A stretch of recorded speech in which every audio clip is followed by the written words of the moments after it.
Baiklah,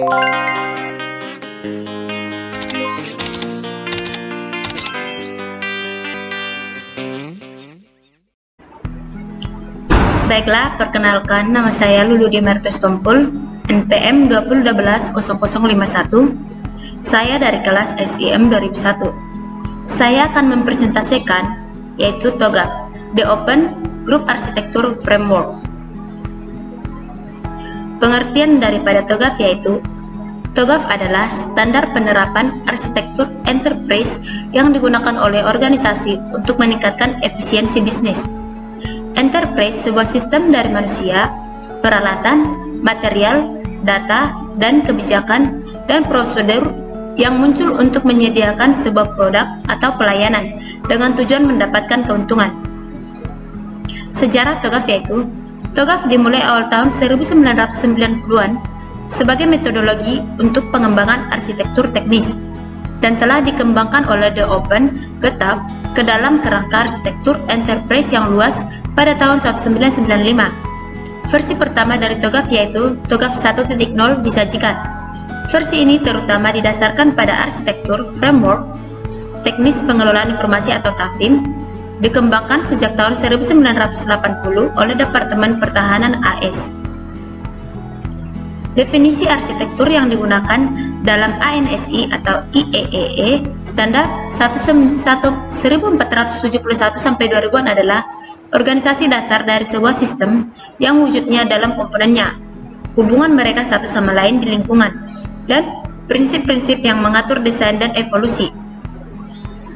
Kelebihan dan kekurangan dari TOGAF yaitu kelebihan TOGAF, sifatnya yang fleksibel dan bersifat open source, sistematis, fokus pada siklus pengimplementasian ADM, dan proses kaya akan area teknis arsitektur. Dan yang terakhir yaitu resource base, menyediakan banyak material referensi. Kekurangan dari TOGAF yaitu tidak ada template standar untuk seluruh domain, misalnya untuk membuat blok diagram. Tidak ada artefak yang dapat digunakan ulang atau ready-made. Karakteristik daripada TOGAF yaitu sebagai kerangka kerja perancangan arsitektur, TOGAF memiliki beberapa karakteristik antara lain 1. Termasuk dalam 3 kerangka kerja perancangan arsitektur yang paling sering digunakan. Merupakan kerangka kerja yang bersifat open standard, bersifat netral, fits all, diterima oleh masyarakat internasional secara luas atau fits all, pendekatan bersifat menyeluruh atau holistik. Struktur dan komponen daripada TOGAF yaitu 1. Arsitektur Development Method, 2. Foundation Arsitektur atau Enterprise Continuum, 3. Resource Base. Arsitektur Enterprise TOGAF. TOGAF membagi arsitektur enterprise ke dalam 4 kategori yaitu Business Arsitektur, menjelaskan proses bisnis untuk memenuhi tujuan. Application Arsitektur, menjelaskan bagaimana aplikasi khusus dirancang, sebagaimana aplikasi berinteraksi satu dengan yang lainnya. Data arsitektur, menjelaskan bagaimana enterprise data store diatur dan diakses. Technical arsitektur, menjelaskan infrastruktur hardware dan software yang diaplikasikan dalam interaksinya. TOGAF ADM terdiri atas 10 fase yaitu Preliminary Phase, Arsitektur Fashion, Business Arsitektur, Information System Arsitektur, Teknologi Arsitektur, Opportunities and Solution, Migration and Planning, Implementation Governance, Arsitektur Change Management, dan yang terakhir yaitu Requirements Management. Yang pertama yaitu Preliminary Phase. Fase ini mencakup aktivitas persiapan untuk menyusun kapasitas arsitektur termasuk kostumisasi TOGAF dan mendefinisikan prinsip-prinsip arsitektur. Tujuan fase ini adalah untuk meyakinkan setiap orang yang terlibat di dalamnya bahwa pendekatan ini untuk mengkonsumsi proses arsitektur. Fase A, Arsitektur Vision. Fase ini merupakan fase inisiasi dari siklus pengembangan arsitektur yang mencakup pendefinisian ruang lingkup, identifikasi stakeholder, penyusun visi arsitektur, dan pengajuan persetujuan untuk memulai pengembangan arsitektur. Tujuan daripada fase ini adalah menjamin evolusi dari siklus pengembangan arsitektur mendapat pengakuan dan dukungan manajemen enterprise, mensiapkan prinsip-prinsip bisnis, tujuan bisnis, dan pergerakan strategis bisnis organisasi. Fase B, bisnis arsitektur. Fase ini mencakup pengembangan arsitektur bisnis untuk mendukung visi arsitektur yang telah disepakati.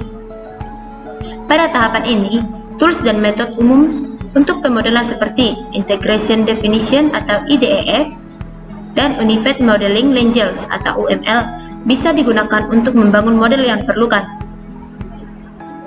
Fase C, Information System Arsitektur. Pada tahapan ini, lebih menekankan kepada aktivitas bagaimana arsitektur sistem informasi dikembangkan. Pendefinisian arsitektur sistem informasi dalam tahapan ini meliputi arsitektur data dan arsitektur aplikasi yang akan digunakan oleh organisasi. Arsitektur data lebih memfokuskan pada bagaimana data digunakan untuk kebutuhan fungsi bisnis, proses dan layanannya. Teknik yang bisa digunakan yaitu ER diagram, kelas diagram, dan objek diagram. Fase D yaitu teknologi arsitektur. Membangun arsitektur teknologi yang diinginkan, dimulai dari penentuan jenis kandidat teknologi yang diperlukan dengan menggunakan teknologi portofolio katalog yang meliputi perangkat lunak dan perangkat keras. Dalam tahapan ini juga mempertimbangkan alternatif yang diperlukan dalam pemilihan teknologi. Fase E, Opportunities and Solution. Pada tahapan ini akan dievaluasikan model yang telah dibangun untuk arsitektur saat ini dan tujuan identifikasi proyek utama yang akan dilaksanakan untuk mengimplementasikan arsitektur tujuan dan klasifikasi sebagai pengembangan baru atau penggunaan kembali sistem yang sudah ada. Fase F, Migration and Planning. Pada fase ini akan dilakukan analisis risiko dan biaya. Tujuan dari fase ini adalah untuk memilih proyek implementasi yang bervariasi menjadi urutan prioritas. Aktivitas mencakup penafsiran ketergantungan, biaya, manfaat dari proses migrasi yang bervariasi. Daftar prioritas proyek akan berjalan untuk membentuk dasar dari perencanaan implementasi detail dan rencana migrasi. Fase G yaitu Implementation Governance. Fase ini mencakup pengawasan terhadap implementasi arsitektur. Tujuan daripada fase ini adalah untuk merumuskan rekomendasi dari tiap-tiap proyek implementasi, membangun kontrak arsitektur untuk memerintah proses development dan implementasi secara keseluruhan, dan menjamin kecocokan dengan arsitektur dan mendefinisikan oleh proyek implementasi dan proyek lainnya. Fase H yaitu Arsitektur Change Management.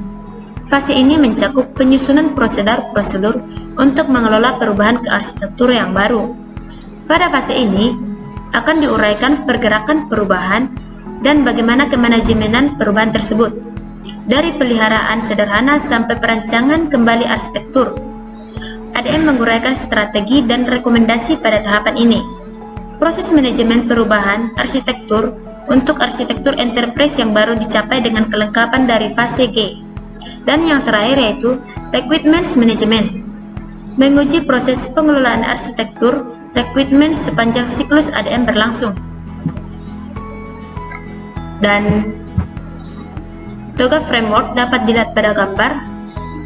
Dapat dilihat perumusan kerangka landasan solusi TI, pengembangan arsitektur TI, analisa gap antara arsitektur saat ini dan masa depan, evaluasi relevansi arsitektur dan tren teknologi, pengawasan ketaatan proyek-proyek implementasi di arsitektur, perencanaan proses migrasi ke arsitektur baru. Sekian presentasi dari saya. Jika ada kesalahan saya minta maaf. Sekian dan terima kasih.